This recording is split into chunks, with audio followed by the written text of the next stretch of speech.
Gandang gabi mga masters, bali ngayon po ay 4 na videos po ma-upload ko po sa aking YouTube channel. Tama nga mga masters, 4 na videos nga po ma-upload ko po. Yon, what's up mga masters? Nandito na naman tayo sa panibagong araw, panibagong kabanata na naman ang pagsasama-samahan natin ngayon guys.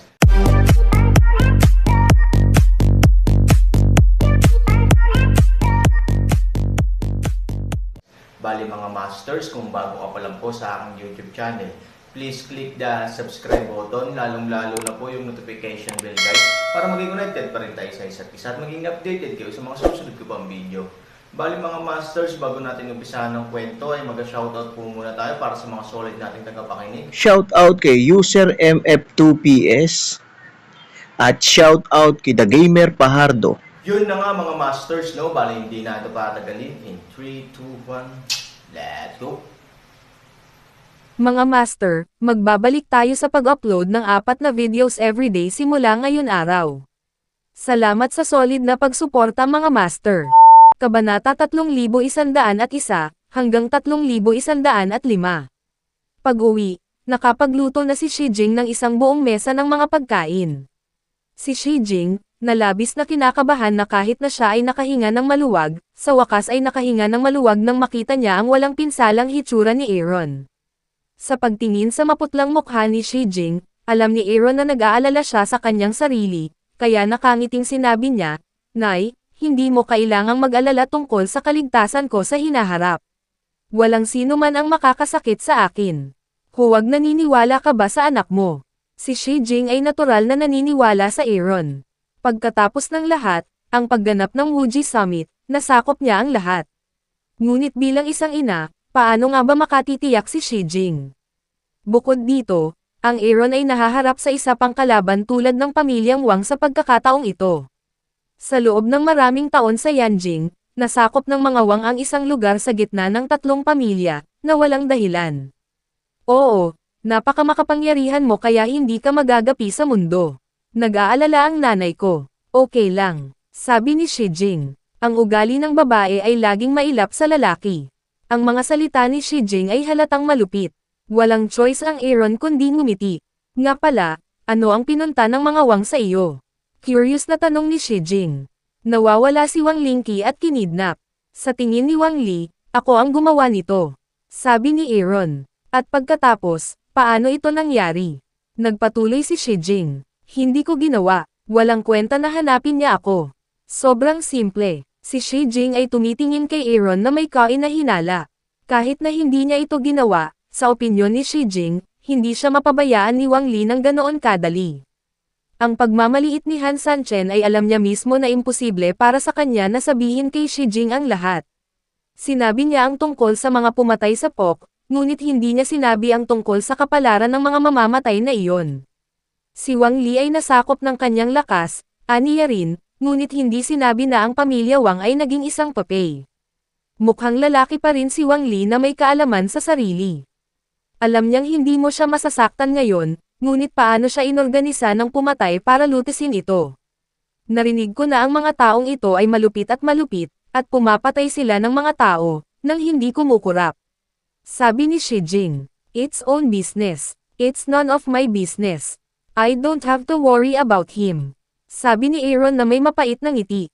Tumanggaw si Shijing at sinabing, "Oo, wala kang kinalaman sa killer organization. Mas mabuting huwag mo nang saktan ang mga taong ito, at hindi mo sila masasaktan dahil sa pamilya Wang." Si Aaron ay maingat na tumanggo. Sinabi, "Yaong mga pumatay ng mga tao nang hindi kumukurap, tiyak na magtatago ako sa malayo." Diablo, hindi namula si Aaron nang sabihin niya ito. Para kay Tingan at Wang Li, siya ang tunay na demonyo. Ang nangyari sa villa ng pamilya Wang ay inaasahang magiging anino ng lahat ng naruroon sa buong buhay. Nga pala, nakita ko si Wuzin pabalik. Binago ng Aaron ang paksa. Matapos marinig si Wuzin, naging interesado si Shijing. Pagkatapos ng lahat, pinag-usapan nila ni Aaron ang bagay na ito ng seryoso noon.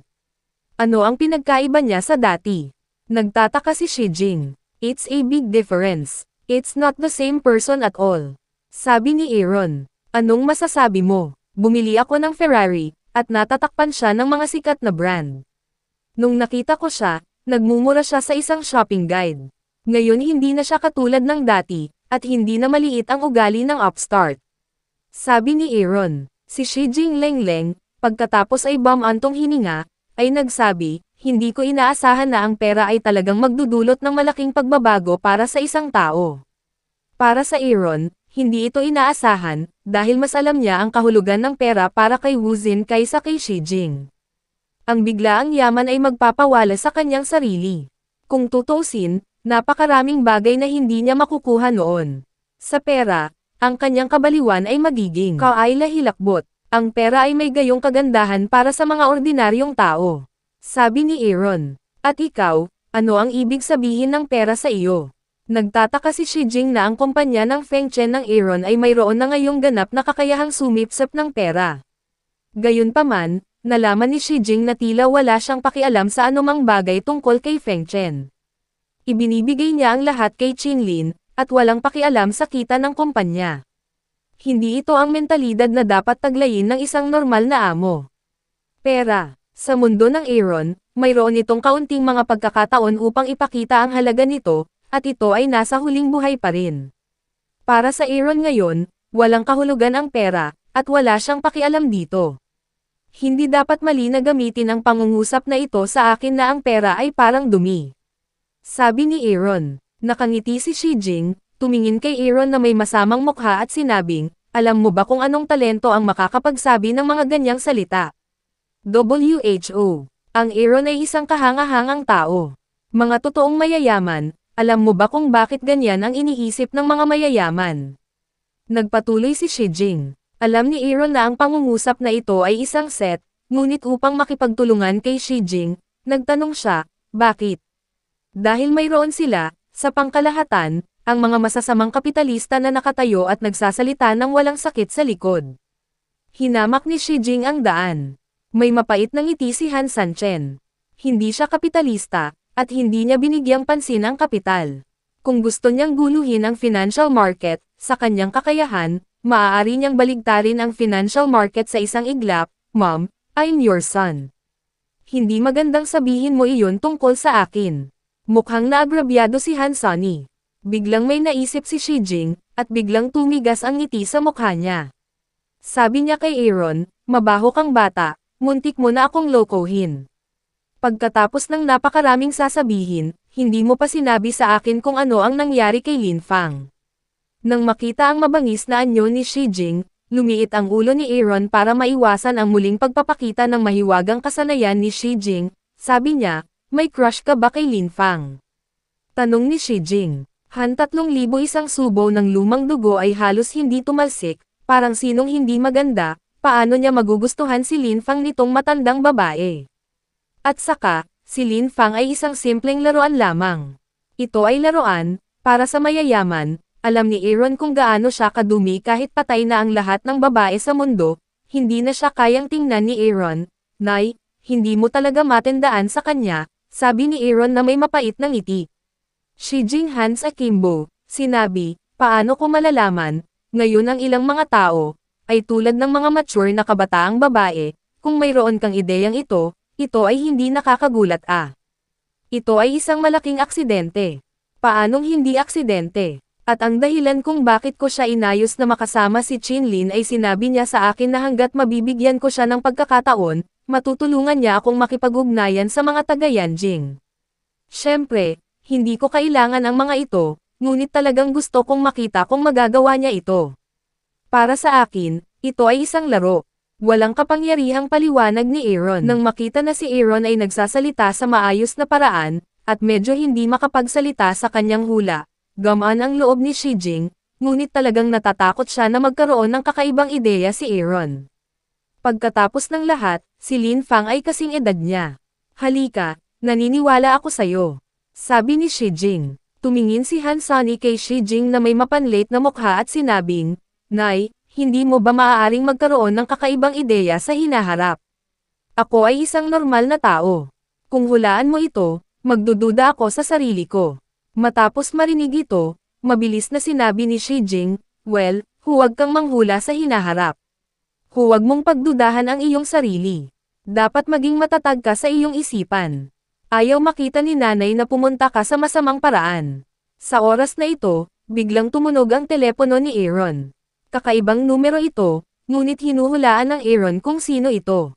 Pagkatapos sagutin ang telepono, nagtanong si Aaron, may nahuli ka ba? Nakuha ko. Ang tumatawag ay ang matanda. Ang dahilan kung bakit hinayaan ni Aaron si Tingon ay dahil din sa kanya. Bago pumunta sa pamilya Wang, nakipag-ugnayan sa kanya si Aaron, dahil alam niyang nakikipag-ugnayan ang pamilya Wang kay Tingon, tiyak nalilito si Tingon sa pamilya Wang. Hanggat nahuli niya si Tingon, maaaring makakuha siya ng impormasyon mula sa kanyang amo maraming taon na ang nakalilipas, na maaaring ituring na tulong ng Aaron sa kanya. Gayunpaman, kailangan ko pa rin ang tulong mo. Sa kakayahan ko, imposibleng takutin ang killer organization at hayaan siyang magbigay ng impormasyon para sa akin. Sinabi ng matanda na kahit na medyo 1 pulgada na lang ang gawin, wala na siyang ibang paraan. Makakaasa lang siya sa Aaron para sa bagay na ito, at alam din niya na higit pa riyan ang paghingi niya ng tulong para sa Aaron. Kung sasabihin mo kay Tinham ang gusto mo, sabihin mo lang na pinagawa ko siya at sigurado akong tutulungan kanya. Sabi ni Aaron. Medyo nagulat ang matanda. Ganun ba kasimple? Paano kaya? Bilang kahalili ng mga mamamatay tao sa POC, si Tingon ay dapat maging napakalinaw tungkol sa kung ano ang ibig sabihin ng impormasyon.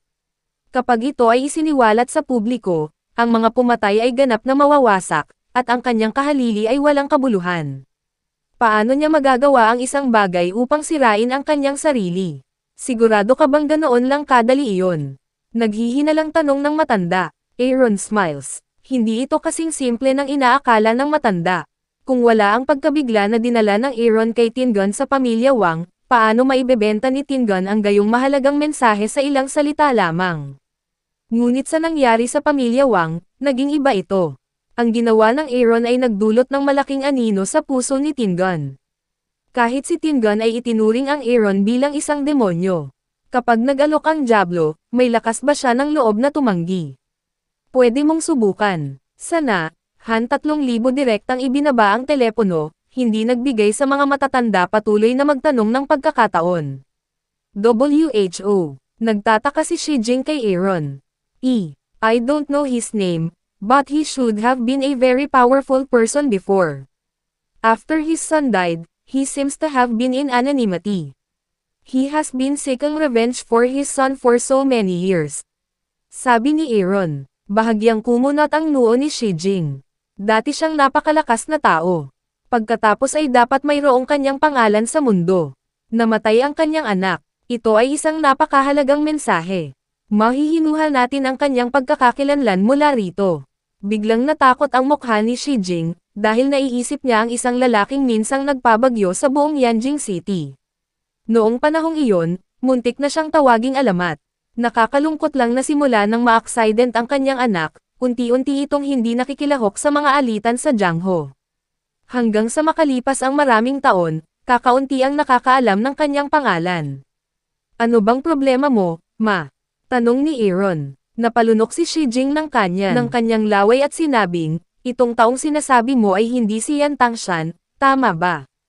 Umiling si Aaron. Hindi niya alam kung sino ang kabilang partido o kung Yan Tangshan ang tunay niyang pangalan. Hindi pa siya narinig ng Aaron. Hindi ko alam. Hindi niya sinabi sa akin ang pangalan niya. Sabi ni Aaron. Ayon sa iyong impormasyon, ang naiisip ko lang ay ang lalaking ito na nagngangalang Yan Tangshan. Sabi ni Shijing. Napakakapangyarihan ba niya noon? Ang Aaron ay isang kahanga-hangang tao. Mataimtim na tumango si Shijing at sinabing, sa oras na iyon, talagang napakalakas niya. Hindi naman masyadong masasabing isa siyang alamat. Kung hindi dahil sa aksidente ng kanyang anak, malamang na si Yanjing na ang kanyang mundo. Ang tinatawag na 3 malalaking pamilya ay maaari lamang tumabi at magsisi sa oras na iyon, dahil sa pagkamatay ng kanyang anak, unti-unti siyang umatras, ngunit ang kanyang pangalan ay hindi, matatakot pa rin ang maraming tao ng mas matatandang henerasyon. Kung narito ang iyong lolo, maaaring sabihin sa iyo kung gaano kalakas ang lalaking ito na nagngangalang Yan Tangshan. Sa pagsasalita tungkol kay Han Tianyang, nakalkula ng Aaron ang oras. Malapit na siyang lalabas sa gitna ng mundo. Ang biglaang muling pagsilang ng mga patay ay magdadala ng napakalakas na epekto sa Yanjing, lalo na para sa Nanggong Chenkyo. Natatakot ba siya na wala siyang mukha para makita si Han Tianyang? Bagamat ang pamilyang Han ay hindi ang first line na pamilya sa Yanjing, hinangaan ito ng ilang tao. Ngayon, pagkatapos na ang pamilyang Han ay nasa kamay ni Nanggong Chenkyo, ito ay ganap na nag-iisa. Kahit na ang ilang maliliit na kumpanya ay maaaring baliwalain ang pamilyang Han. Iba talaga ang status nila. Mukhang minsan hindi ako nag-iingat, may nakilala akong ibang malaking lalaki. Nakangiting sabi ni Aaron. Huminga ng malalim si Shi Jing at nagtanong, paano mo siya makikilala? Dapat mong malaman na ang lalaking ito ay lubhang mapanganib. Huwag kang magkwento sa kanya. Si Aaron ay hindi nag-aalala tungkol dito. Kahit na siya ay kalkulahin, ang Aaron ay may kakayahang lumaban sa langit. Walang sino man ang maaaring pilitin siya sa kamatayan sa pamamagitan ng pakana. Pagkatapos ng lahat, ang kanyang sariling lakas ay lampas sa pagkaalipin ng lupa. Bilang dahil kung si Yan Tangshan ay kalkulahin ang kanyang sarili, si Han Sanchen ay naniniwala din na kung siya ay sapat na matalino, siya ay hindi gagawa ng mga kalokohang bagay na plano ni Yan Tangshan na maghayganti para sa kanyang anak habang hawak ang telepono. Naramdaman niya na ang mga salita ni Aaron ay hindi magagawa, parang walang ibang choice, gusto niyang maghayganti at kailangan niya ng tulong ni Aaron. Pagpasok niya sa kwarto, may kustodiya si Tingum, pero wala siyang kahit katiting na pagkamahiyain, ang kanyang mukha. Bilang kahalili ng isang mamamatay na organisasyon, na humaharap sa gayong maliit na bagay, hindi siya matatakot, pinapayuhan ko kayong palayain ako kaagad. I'm not something you can afford, sabi ni Tingum ng malamig. Yun na nga mga masters, no? Bali panibagong kabanata na naman yung natapos natin ngayong gabi. Muli, maraming salamat po talaga sa walang sawang suporta po sa aking YouTube channel na talagang inaabangan nyo po ang bawat upload ko po. Bali mga masters, magkita-kita ulit po tayo bukas ng gabi at ngayon po ay magpapaalam po muna tayo. Bali mga masters, bye-bye!